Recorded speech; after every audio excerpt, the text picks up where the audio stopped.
Il y a près d'un an et demi, en septembre 2023, une petite capsule de 46 kg se posait dans le désert de l'Utah. Après environ 7 ans passés dans l'espace, elle ramenait en son sein des échantillons de l'astéroïde Bennu, petit astéroïde d'environ 500 mètres de diamètre. Allait suivre une assez longue période de quelques mois pendant laquelle l'ouverture du conteneur d'échantillons allait donner énormément de fil à retordre aux équipes de la NASA. Mais aujourd'hui, les précieux échantillons commencent à parler et raconter un pan de l'histoire du système solaire jusqu'ici insoupçonné. Bennu s'avère en effet être le fantôme d'un monde océan aujourd'hui disparu et contenir plein d'éléments essentiels aux vivants. Des origines de la vie aux mondes océans aujourd'hui disparus, en passant par la formation des planètes et encore d'autres, l'astéroïde Bennu et la mission Osiris-Rex auront ouvert une véritable boîte de Pandore qui n'a pas encore fini de nous faire écrire l'histoire du système solaire. Aujourd'hui, je vous propose de voir ensemble ces découvertes, pourquoi elles sont importantes, ce qu'elles signifient, et faire un peu le point sur tout ça après vous avoir invité à vous abonner et activer la cloche. Et vous avoir invité à aller faire un tour chez AstroShop via le lien en description pour vos achats de matériel astro et météorite, pour soutenir la chaîne sans frais supplémentaires. Allez, sur ce, j'ai déjà bien assez parlé. Car pour commencer cette histoire, il faut d'abord s'éloigner un peu de notre bonne vieille Terre et partir à environ une soixantaine de millions de kilomètres de la Terre au moment où cette vidéo sort. Nous avons en effet rendez-vous avec un caillou comme il en existe des centaines de milliers d'autres dans le système solaire. Mais ce petit caillou est aussi spécial. Découvert en 1999, il répond au doux nom de 101 955 Bennu. Petit astéroïde de 493 mètres, il fait partie des astéroïdes dits géocroiseurs qui croisent régulièrement l'orbite de la Terre et peuvent, dans ce cas-ci pas avant 2178 au minimum, potentiellement la heurter.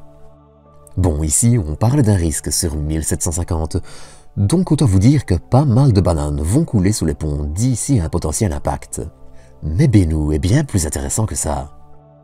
Alors, ça a l'air un peu ennuyeux dit comme ça, mais Bennu est un astéroïde dit de type B. Et sans pour autant avoir envie de vous faire des classifications des astéroïdes, cette lettre, elle est importante. Elle désigne en effet une sous-catégorie des astéroïdes de type C, des astéroïdes riches en carbone, sous-catégorie riche en argile, polymères organiques et autres joyeusetés qui forment les briques essentielles aux vivants. Et pour couronner le tout, cette catégorie est aussi ce qu'on pourrait appeler des fossiles cosmiques. Ils ont en effet en général très peu bougé et changé depuis que la gigantesque partie de billard cosmique de la formation du système solaire s'est calmée. Depuis que la cacophonie d'astéroïdes, protoplanètes et autres entrent en collision s'est tue, ces mondes sont restés relativement bien conservés, et ça a fait d'eux des cibles privilégiées pour tenter de remonter le temps et comprendre la formation du système solaire. Et le moins que l'on puisse dire, c'est que les près de 120 grammes d'échantillons ramenés sont rentrés par la grande porte en donnant un grand coup de pied dedans. Ah non, la petite porte discrète au fond, ils l'ont oublié. Mais pour parler du passé, il va d'abord falloir retourner dans le passé. Pas très loin, hein, juste 4 milliards et demi d'années. À cette époque, le système solaire était mais alors là, très loin d'avoir la tête qu'il a maintenant, avec des astéroïdes sur des ceintures bien définies, enfin relativement, et des planètes sur des orbites stables et propres. Non. À l'époque, c'est encore un joyeux bazar. Alors qu'il est âgé de seulement une centaine de millions d'années, ce sont entre 50 et 100 protoplanètes, des planètes en formation dont la taille va de la Lune à Mars, qui se trouvaient dans le système solaire. Et n'oubliez d'ailleurs pas que plus les objets sont petits, plus le nombre est grand. Autant vous dire que les collisions sont monnaie courante et que des planètes sont catapultées hors du système solaire et vagabondent aujourd'hui encore dans la Voie lactée. Bref, le système solaire primitif, c'est un gigantesque capharnaüm. Et c'est justement sur cette époque que les échantillons ouvrent une fenêtre. Début 2024, les premières analyses des échantillons allaient en effet permettre de révéler précisément la composition de Bennu. Et on parle là de sa composition précise, au grain près, que seuls des laboratoires sur Terre sont assez sensibles pour pouvoir analyser, et pas du gros de sa composition qui lui est connu depuis longtemps et observable depuis la Terre. Ainsi, très vite, la composition de Bennu s'avère être assez atypique. On note déjà une certaine quantité de phosphate qu'on retrouve aussi sur Terre et dans les océans des lunes glacées de Jupiter et Saturne, comme Encelade ou Europe. Mais on retrouve aussi énormément de minéraux hydratés et d'argile qui, pour le résumer très rapidement, ne peuvent se former qu'en présence d'eau, liquide. Et il y a mieux. En fait, la composition des échantillons de Bennu, ce n'est pas quelque chose d'inconnu. C'est ce qu'on s'attendra à retrouver sur Terre au niveau des dorsales océaniques, où deux plaques tectoniques se rencontrent. Et la suite des analyses ne fait que le confirmer. Bennu provient d'un monde contenant probablement un océan et une tectonique des plaques, et qui présentait donc un climat qui n'était probablement pas sans rappeler la Terre primitive. Mais il y a encore mieux. De nouvelles analyses, dont la NASA a publié les résultats le 29 janvier, viennent encore ajouter des acides aminés dans la panade primitive. 14 des 20 acides aminés essentiels à l'apparition de la vie ont été retrouvés dans les échantillons, et tout ça aurait probablement pataugé dans un océan d'eau salée.